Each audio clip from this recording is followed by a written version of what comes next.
O Senhor esteja convosco. Proclamação do Evangelho de Jesus Cristo segundo Lucas. Quando acabou de falar ao povo que o escutava, Jesus entrou em Cafarnaum.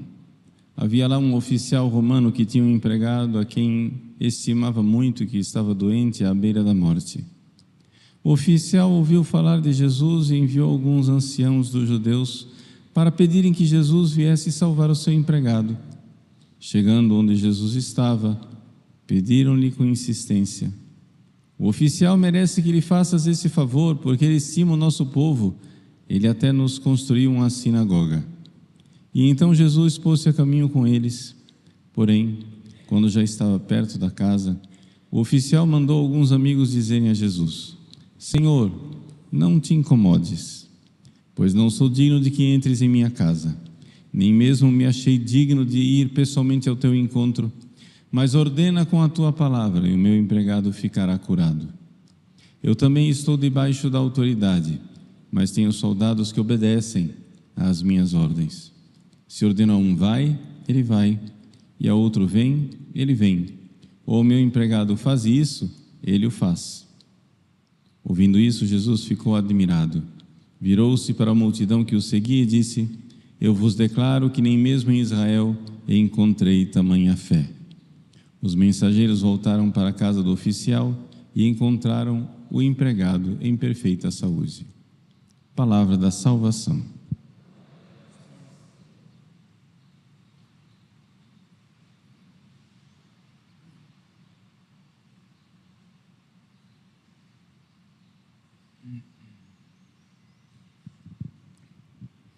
Meus queridos irmãos e irmãs, celebramos hoje dois santos mártires que se encontram no cânon romano, a oração eucarística mais antiga do rito romano: Cornélio e Cipriano. Esses nomes que nós já ouvimos tantas vezes. Quem são eles? São dois mártires.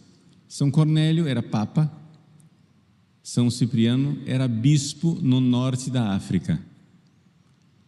E os dois viveram no tempo da perseguição da igreja. O imperador Décio tinha feito uma das mais cruéis perseguições até então. Para você se localizar no tempo, nós estamos por volta do ano 250 depois de Cristo. Acontece que durante a perseguição de Décio, São Cipriano, bispo no norte da África, que era jovem, viu que o seu povo precisava dele. E então, quando as autoridades romanas foram atrás de São Cipriano, ele se escondeu. Ele não traiu Jesus, ele se escondeu para não ser morto, porque sabia que o seu povo não podia ficar como ovelha sem pastor. Se aproveitando deste ato de São Cipriano, um herege chamado Novato declarou que Cipriano era um apóstata, era um traidor. Vejam, nós vamos ver isso, é uma constante na vida de São Cornélio e São Cipriano. Vejam como as coisas ficam difíceis na igreja quando cada um se arroga o direito de dizer quem é que está dentro da igreja e quem não está. Quando um fiel que senta nos bancos, quando um presbítero declara, um padre declara: esse bispo não é mais o bispo. Foi isso que aconteceu, dizendo, que São Cipriano não era, agora ele é um apóstata. Vejam que confusão.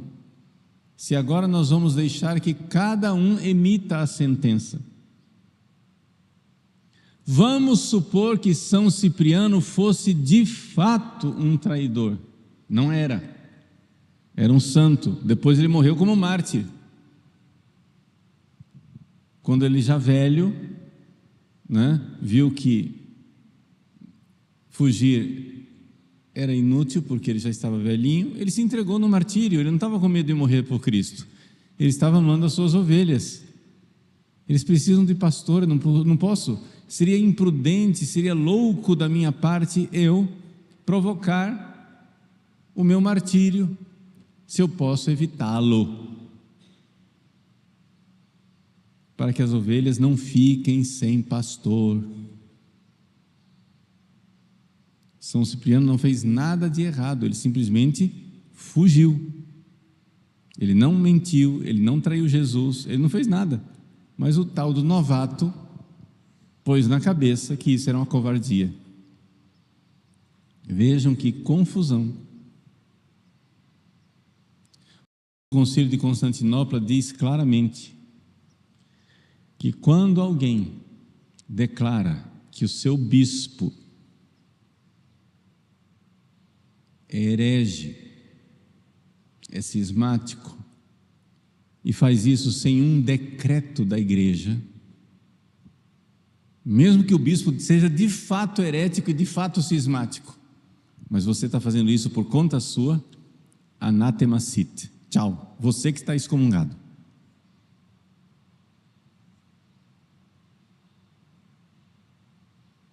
Você não tem o direito, porque senão se instaura a confusão na igreja. A igreja de Cristo, ela tem que ser visível. Podemos ter um mau bispo, vamos supor. São Cipriano não era um mau bispo, não era, mas o novato achava que ele era um mau bispo. E por sentença privada, que é um grande erro, decretou que ele não era mais bispo. Ao mesmo tempo, do outro lado do Mediterrâneo, lá em Roma, morreu o Papa Fabiano, durante a perseguição de Décio. E então, não havia clima para se reunir, né, aquilo que mais tarde se chamaria de conclave, né, ou seja, para se reunir, a Assembleia queria eleger o novo Papa. Então, durante 14 meses, a igreja ficou sem Papa,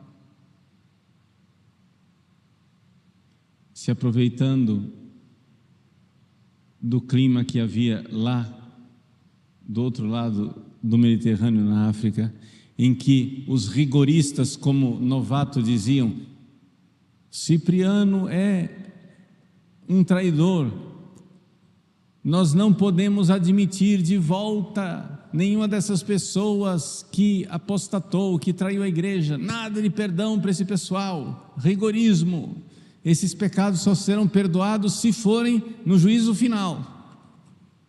Agora não, chega, eles tiveram uma chance, nunca mais. Aproveitando esse clima de rigorismo, lá em Roma, um padre chamado Novaciano, não confundir com o novato, o Novaciano, também começou a pregar as mesmas coisas. Nesse ínterim, então, foi eleito o novo Papa, São Cornélio. São Cornélio, como Papa, imediatamente começou a fazer um processo de penitência para aquelas pessoas que tinham vacilado, que tinham pecado durante a perseguição de Décio. Durante a perseguição de Décio, as autoridades romanas iam lá, sacrifica pelo imperador, e muitos cristãos covardes sacrificavam, pecavam. Não tinha só os mártires, tinha também o pessoal que amarelava na hora do vamos ver. As autoridades romanas iam lá e diziam: entregue os livros sagrados, a Bíblia. Se você tem Bíblia hoje, é porque mártires não entregaram os livros, preferiram derramar o sangue do que entregar os livros. Não havia imprensa, copiar a Bíblia era muito difícil, eram pouquíssimas cópias. Mártires derramaram sangue para não entregar o evangelho que hoje nós lemos. Mas, infelizmente, alguns entregaram. Alguns sacrificavam o imperador. Alguns denunciavam onde estavam os bispos. Vocês querem, para eu me libertar, para eu não ser perseguido, vocês querem saber onde que está o Papa? Olha, o Papa São Fabiano, ele mora em tal endereço, assim, vai lá que eles se reúnem em tal hora. Os soldados romanos vai lá e prende o Papa e mata o Papa. Vejam como o diabo sabe como usar o medo para destruir a igreja. Sem bispos, vamos matar todos os bispos. Sem as escrituras, vamos queimar todos os livros. O que é que vai sobrar?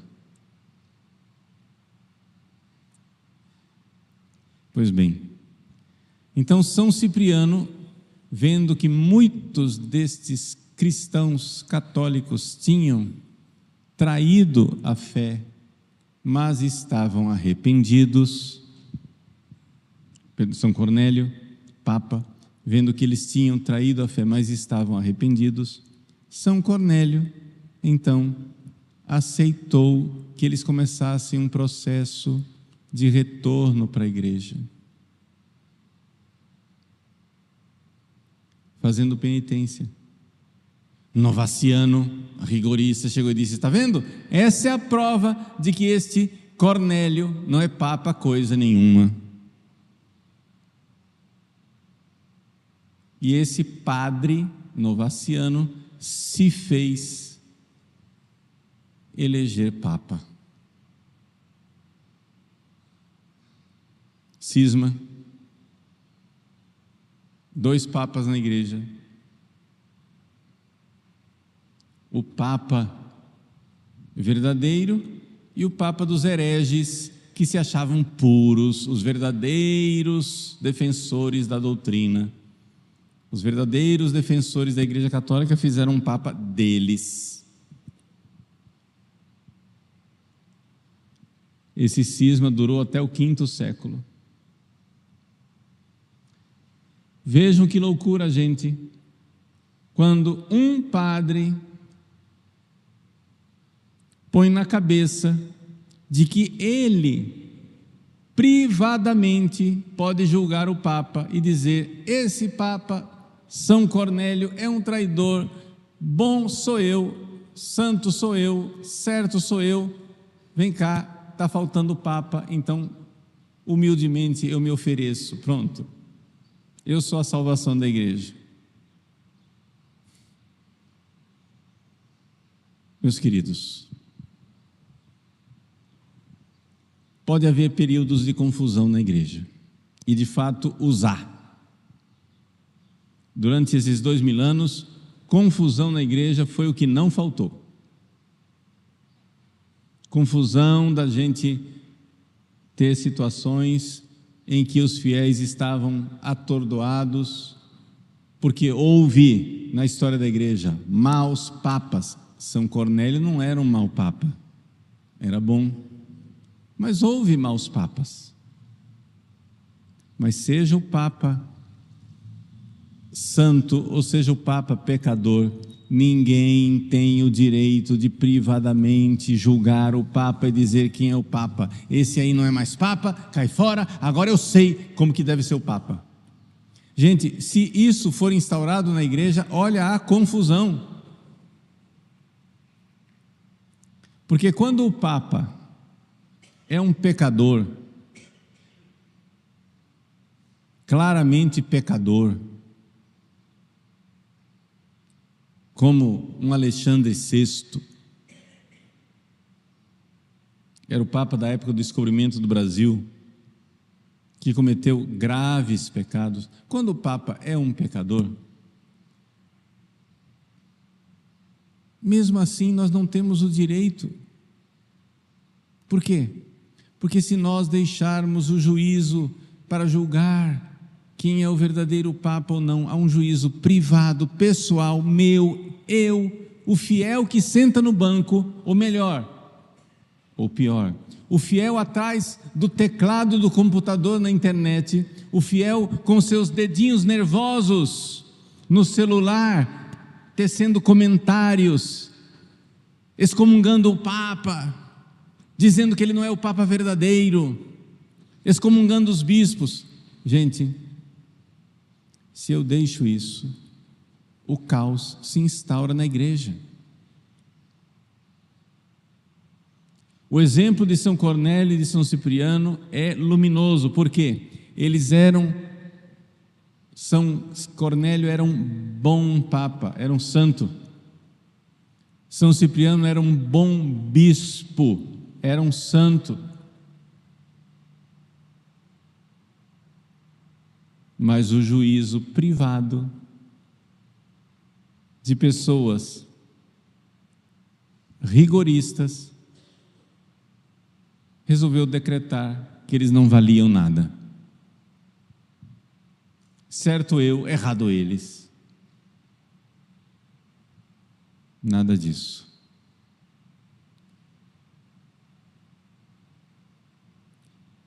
Nós, fiéis, privadamente, não podemos julgar o Papa, não podemos julgar os bispos, privadamente.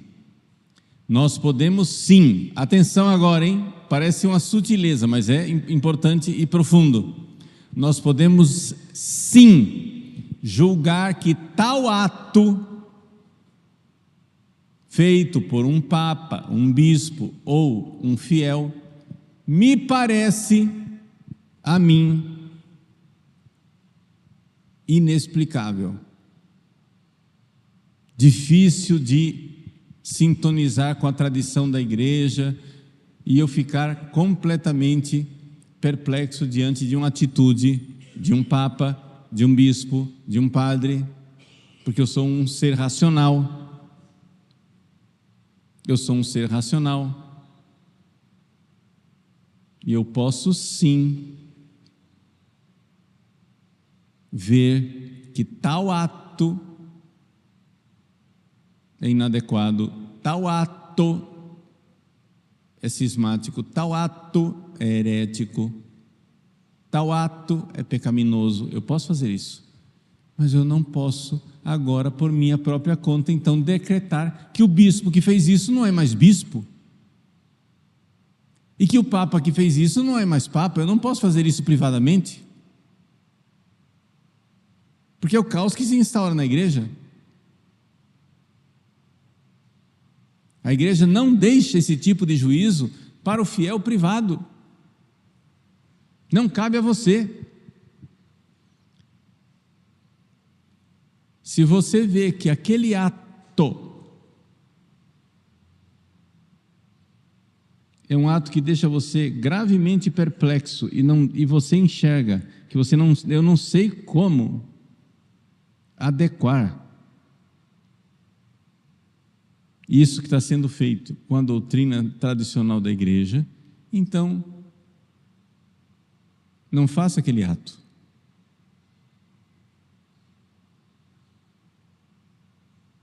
Mas não julgue e decrete quem é católico e quem não é católico. A Igreja de Cristo, ela é um organismo visível, também invisível, claro, mas visível, com um único corpo doutrinal e profissão de fé externa, com um único corpo litúrgico sacramental, com celebração visível e externa, e um único corpo hierárquico de autoridade visível e identificável. Esses são sinais visíveis. Onde está o endereço da Igreja de Cristo que nós temos que ir? É lá, onde a fé é professada explicitamente, onde o sacramento é celebrado como o sacramento de Cristo e onde as autoridades são aquelas que continuam sendo sucessores dos apóstolos. Não podemos ir atrás de falsos pastores que se arrogam o direito de privadamente dizer onde está a igreja de Cristo.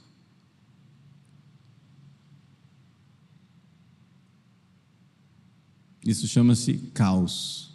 E o grande erro de novaciano e de novato, que se achavam muito santos, querendo defender, dizendo que esse bispo Cipriano é um laxo, esse Papa Cornélio é um laxo, e privadamente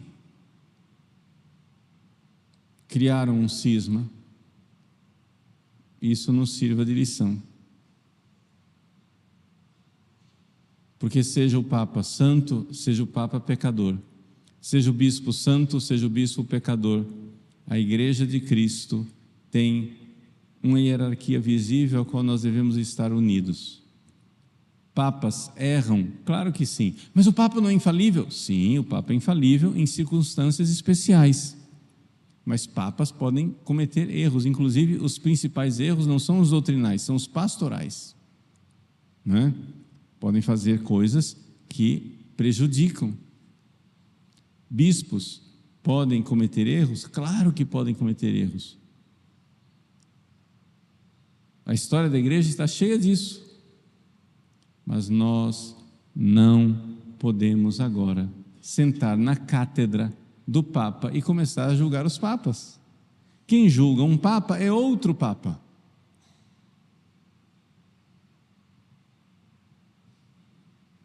Houve na história da igreja papas que foram eleitos e julgaram o Papa anterior dizendo ele é um herege.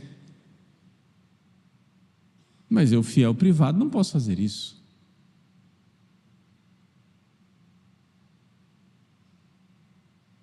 Houve na história da igreja bispos que foram excomungados, que foram tirados de suas dioceses, etc, etc. Mas não vou ser eu, fiel privado, que vou fazer isso.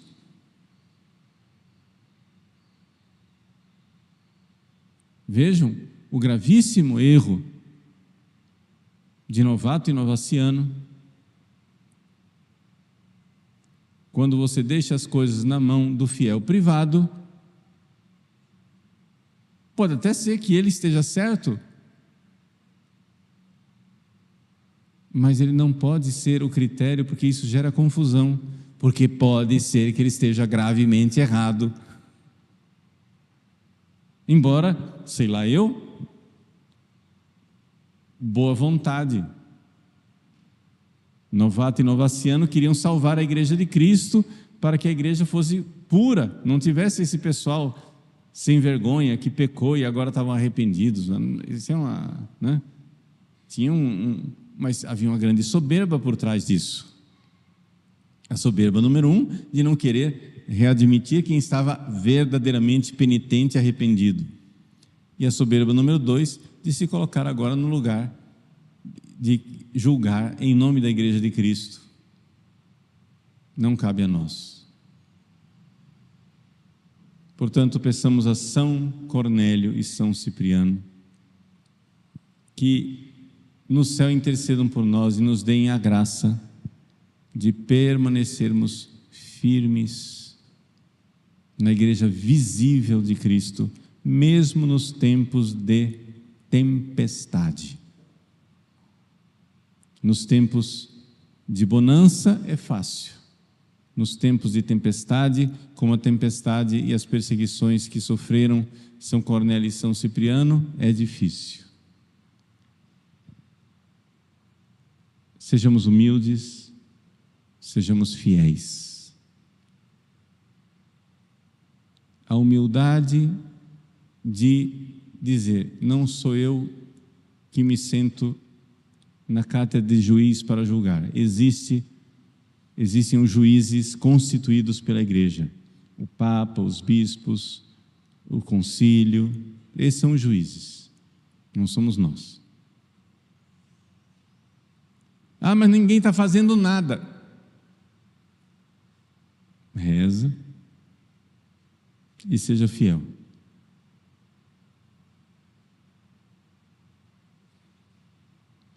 Quando nós vemos muitas vezes dentro da igreja crescer cada vez mais o desmando, as heresias.